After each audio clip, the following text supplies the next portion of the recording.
မွေတွေဟာဒေါသကြီးသူတွေကိုတိုက်ခိုက်တတ်ကြတဲ့တလိษံတွေဖြစ်ကြော်ကြားပါရီပရိသတ်တွေကဘာပေါ်မှာအစိတ်ရှိမွေမျိုးစိတ်ပေါင်း600ကျော်ရှိပါရီအထက်ကမှအမျိုးအစား200လောက်ကပဲ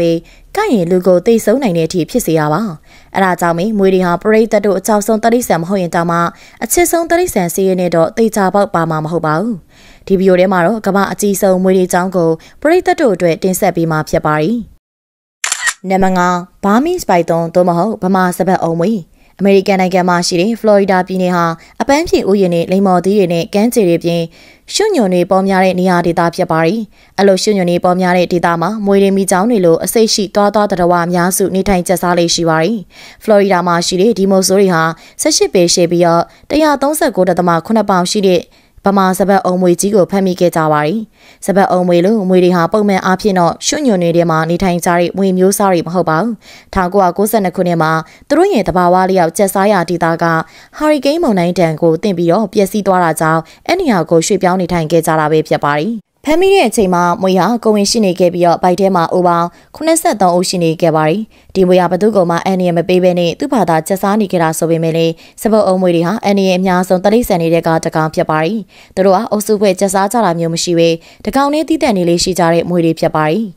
နံပါတ်4အာဖရိကကြောက်စပုတ်အုံမွေအာဖရိကကကြောက်စပတ်အုံမွေတွေဟာစက်တာဟာရန်လို့ခေါ်တဲ့အာဖရိကတိုက်တွင်းကဒေသမှာကျက်စားနေထိုင်ကြပါရီအခြားစပတ်အုံမွေတွေလိုပဲသူတို့ဟာသားကောင်ကိုခန္ဓာကိုယ်နဲ့ပတ်ပြီးတော့ဖမ်းယူကြပါရီဒါပေမဲ့သူတို့သားကောင်အများစုဟာခန္ဓာကိုယ်ညှစ်ခံလိုက်ရလို့ပြားပြီးတော့တည်သွားတာတဲ့အသက်ရှူကျက်ပြီးတော့နှလုံးအမောဖောက်တည်သွားကြတာလည်းများပါရီဒီမွေတွေဟာလေဗမာစပတ်အုံမွေတွေလိုပဲတော်တော်လေးအန်ရည်များတဲ့တတဝါရီထဲမှာပါပါရီအမွေတွေဟာဘလောက်တောင်ကြောက်ဖို့ကောင်းတဲ့ဆိုရင်မိချောင်းကောင်းတို့တွေကိုပါမြုပ်ပြီးတော့တက်ဖြက်စားသုံးကြတာပါအဲ့လိုအန်ရည်များတဲ့တလိษံကိုပရိသတ်တို့အနေနဲ့လောင်ရင်ထဲမှာမွေးထားမယ်လို့တော့မထင်ပါဘူးဒီကြောက်စပတ်အုံမွေကြီးကိုကနေဒါနိုင်ငံနျူဘာစပရိတ်မြို့ကတိုက်ခန်းတစ်ခုထဲမှာဖမ်းပိတ်ပြီးတော့ထည့်ထားခဲ့ကြတာဖြစ်ပါရီဒီပေ20ရှည်ရှိတဲ့မွေကြီးဟာသူ့ကိုထည့်ထားတဲ့မှန်ပေါင်ပေါ်ကိုတွေ့တက်ပြီးတော့မှန်ပေါင်တွေကနေဖောက်ထွက်ခါမျက်နှာကျက်ပေါ်တက်ခဲ့ပါရီနောက်ပြီးအဲ့ကနေတဆင့်လေဝင်ပေါက်ထဲကိုဝင်ပါရီအဲ့ခန့်ရဲ့အပေါ်မှာအသက်4နှစ်ရှိတဲ့နိုအာနဲ့အသက်9နှစ်ရှိတဲ့ကာနာလို့ခေါ်တဲ့ကလေး2ယောက်ရှိပါရီမွေရမိနစ်ဆက်4ပေါက်ကနေတဆင့်အဲ့ခန့်ကိုရှောက်သွားပြီးနောက်နေ့မနက်မှာတော့ကောင်လေး2ယောက်စလုံးသေနေပါပြီရဲတွေလည်းရှာတဲ့ချိန်မှာကောင်လေးတွေရဲ့အလောင်းဟာမွေကြီးရဲ့ဘိုက်ထဲမှာရှိနေပါရီဒီလိုဖြစ်ကဒါတခုတည်းမဟုတ်ပါဘူး2002ခုနှစ်တုန်းကအာဖရိကမှာစင်းနှရွယ်ကောင်လေးကမွေမျိုးခံရပြီးတော့တိတ်ဆုံးသွားခဲ့တာမျိုးရှိခဲ့ပူပါရီနံပါတ်3စပက်ကြီးဝင်ကာရိုလီနာဒေသကRed Lobster စားတောက်ဆိုင်ကဝန်ထမ်းတွေက22ပေရှိတဲ့စပက်ကြီးမွေကြီးကိုဆိုင်နောက်ကတောအုပ်ထဲမှာရှာတွေ့ခဲ့ပါရီအာနာပိုင်တွေကတော့အမွေဟာလွတ်နေတာအတော်လေးကိုမှကြားနေပြီလို့ပြောကြပါရီဒီမွေမျိုးစားတွေဟာတောင်အမေရိကဒေသမှာကျက်စားတာဖြစ်တဲ့အတွက်ဒီမွေကိုတစုံတယောက်ကမွေးထားတာမဟုတ်ဘူးဆိုရင်ဒီနေရာကိုရောက်နေစရာအကြောင်းမရှိပါဘူးစပက်ကြီးမွေတွေဟာတန်မိုးကြီးတာကြောင့်အဲ့မွေတွေကိုဖမ်းပြီးတော့သားဖောက်ကြတာနဲ့ပြသတာတွေပြုလုပ်လို့ရှိပါရီနံပါတ်2ခလောက်ဆဲအမီမွေပွေခလောက်အမီဆွဲမွေပွေဒါမှမဟုတ်တက်ဆက်ခလောက်မွေတွေဟာအမေရိကန်နိုင်ငံရဲ့တောင်ပိုင်းတွေမှာတွေ့ရတဲ့အစိတ်ရှိမွေမျိုးစားတွေဖြစ်ပါရီအမွေတွေဟာအဒေတာမွေကြိုက်တဲ့ဖြစ်ရပ်တွေထဲမှာအကြိုက်ဆုံးမွေတွေဖြစ်ပါရ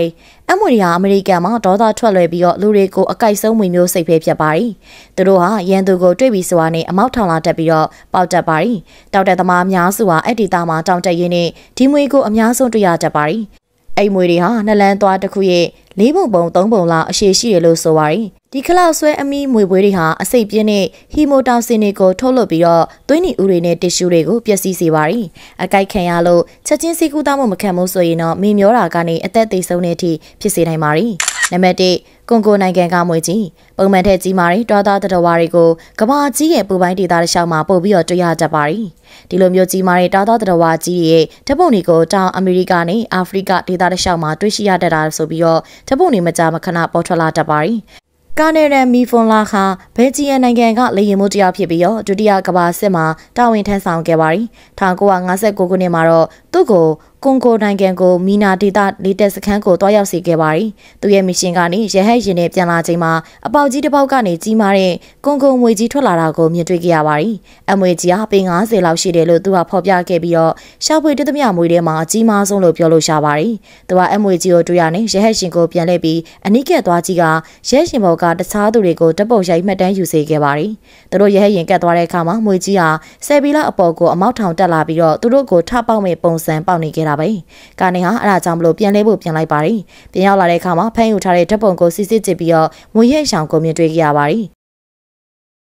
ကဲပရိသတ်တို့အခုပေါ်ပြခဲ့တာကတော့ကဘာပေါ်ကအကြီးမားဆုံးဆိုတဲ့မွေကြီးတွေအကြောင်းပဲဖြစ်ပါတယ်ပရိသတ်တို့ရောပေါ်ပြခဲ့တဲ့မွေတွေကဘေးတကောက်ကကြောက်စရာကောင်းဆုံးလို့ထင်ပါတယ်လေပရိသတ်တို့ရဲ့အမြင်လေးကိုလည်းကွန်မန့်လေးမှာရှိခဲ့ပေးပါအောင်နော်အခုဗီဒီယိုလေးကိုစုံတီကြည့်ရှုအားပေးခဲ့ကြတဲ့အတွက်အားလုံးကိုကျေးဇူးတင်ပါတယ်